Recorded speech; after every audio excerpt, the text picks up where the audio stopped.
अस्सलाम वालेकुम। मैं सैयद सरवर चिश्ती अजमेर शरीफ से। आज 5 स्टेट के इलेक्शन रिजल्ट्स आए। बिलखुसूस वेस्ट बंगाल के मुतालिक मैं बात करना चाहूँगा। 2-4 चीज़ें साबित हुई।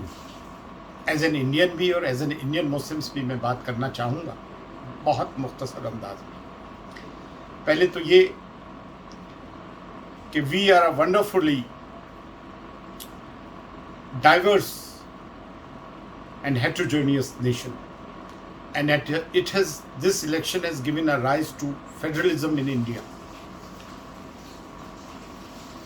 और दूसरी चीज जो सब में बड़ी हुई वो ये हुई है कि हिंदू कम्युनल कार्ड को रीजनल पॉलिटिकल पार्टीज काट सकती हैं, और रीजनल इलेक्शंस में फीमेल्स का, महिलाओं का, खवातीन का वोट परसेंटेज बहुत हाई रहा, वोटर्स एज अ वोटर्स। और एज एन इंडियन मुस्लिम्स मुझे आज बहुत खुशी हो रही है, क्योंकि 2 लोकसभा इलेक्शंस ने बड़ा मायूस किया था कि मुस्लिम वोट डिवाइडेड हो गया था।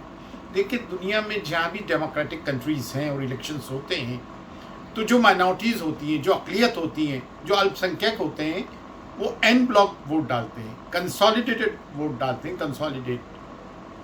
उसकी वजह ये होती है कि मोनोलिथिक वोट डालते हैं, क्योंकि उनमें फेयर साइकोसिस होते हैं, उनमें डर होते हैं, उनमें आइडेंटिटी क्राइसिस होते हैं, चाहे वो रिलीजियस हो, एथनिक हो, लिंग्विस्टिक हो, कोई भी माइनॉरिटी हो, वो एक होके वोट डालती है। पिछले 2 लोकसभा इलेक्शंस ने मुस्लिम वोट बैंक को बिल्कुल ज़ीरो कर दिया था। उसकी 2 वजहें थी। एक वजह ये थी कि मुस्लिम्स ने अपना वोट बैंक खुद अपने हाथों से डिवाइड किया, 3-3, 4-4 सियासी जमातों की तरफ से खड़े होकर पैसे लेकर, और छोटे छोटे मफाद में। और जो सेकुलर पार्टीज वो इलेक्शन लड़ रही थी, कांग्रेस हो, समाजवादी पार्टी हो, बहुजन समाज पार्टी हो, उनकी लीडरशिप बहुत वीक थी, उनके सेकुलर क्रेडेंशियल्स भी बहुत वीक थे। उनके समझ में नहीं आ रहे थे कि हम हिंदुत्व की फोर्स को कैसे न्यूट्रलाइज कर रहे हैं। लेकिन बंगाल में दूसरा मामला रहा। एक तो बहुत बड़ी, एक साइजेबल मुस्लिम पॉपुलेशन थी, 30%, 28 to 30%। और दूसरी चीज़ ये थी कि सामने जो बीजेपी के इलेक्शन लड़ रही थी, वो एक आयरन लेडी है, the iron lady of India, जिनको आज की तारीख में, आज से उनको आयरन लेडी ऑफ इंडिया कहना चाहिए। और उनके क्रेडेंशियल्स बहुत क्लियर थे। उनका गोत्र शांडिलिया था, ब्राह्मण था। अपने धर्म पे रहते हुए उन्होंने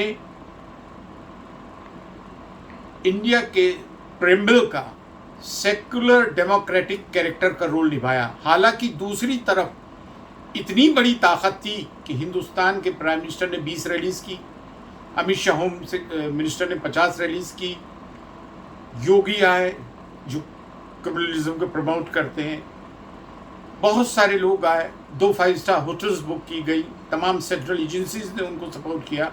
उसके बावजूद उन्होंने जीत दिलाई, क्योंकि वो फर्मली कमिटेड थी इस बात में। और कुछ लोगों ने मुस्लिम वोट्स बांटने की कोशिश की, लेकिन मुसलमानों ने ये तय कर लिया था कि हमें ममता बनर्जी को जिताना है, और वो जिता कर रही। She is a street fighter. उनमें खुद में एक क्षमता थी जो जीती। अब हमें क्या करना है? अगर आप ये समझते हैं कि बीजेपी इस हार के बाद सांप्रदायिक कार्ड खेलना छोड़ देगी, तो आप लोगों की गलतफहमी है।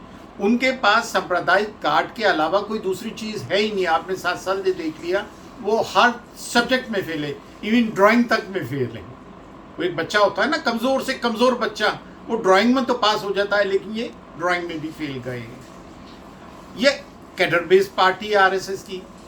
और आरएसएस के जो आइडियोलॉग थे, गुरु गोलवालकर, हालांकि पार्टी तो हेड गवर्नर ने बनाई थी, उनकी बंच ऑफ थॉट और वी आर नेशन वो डिफाइन पढ़े, जो भी मुसलमान पढ़ेगा उसके तन बदन में आग लग जाएगी। और सेकुलर हिंदूज भी इसको टॉलरेट नहीं करेंगे। रीजनल पार्टीज ही इनकी हिंदुत्व फोर्सेस को काट सकती है, और मुसलमानों को एक बहुत अच्छा मौका मिला है अपना लो प्रोफाइल मेंटेन करते हुए। अब बंगाल के इलेक्शन से मुसलमानों को एक सबक लेना चाहिए कि अपने वोट बैंक को किसी तरह डिवाइड ना करें, और ये भी जाहिर होने ना दें कि हम एक जगह जमा होकर एक जगह जमा होकर वोट दे रहे हैं, वो तो खैर पता चल ही जाता है। और इस दरमियान अपने बच्चों को आला से आला तालीम दें, उनमें लॉयल्टी, वफादारी अपने मज़हब से, अपनी मिल्लत से, अपनी कौमों वतन से, वतन परस्त तो हम हैं, इसमें तो खैर कोई कहने की बात नहीं है, ईमानदारी, वफादारी और जुर्रत सिखाएं। जुर्रत कहाँ से पैदा होगी? जब हम उनको इस्लामिक तारीख पढ़ाएंगे, बद्र हुनैन पढ़ाएंगे और बिलखुसूस करबला पढ़ाएंगे।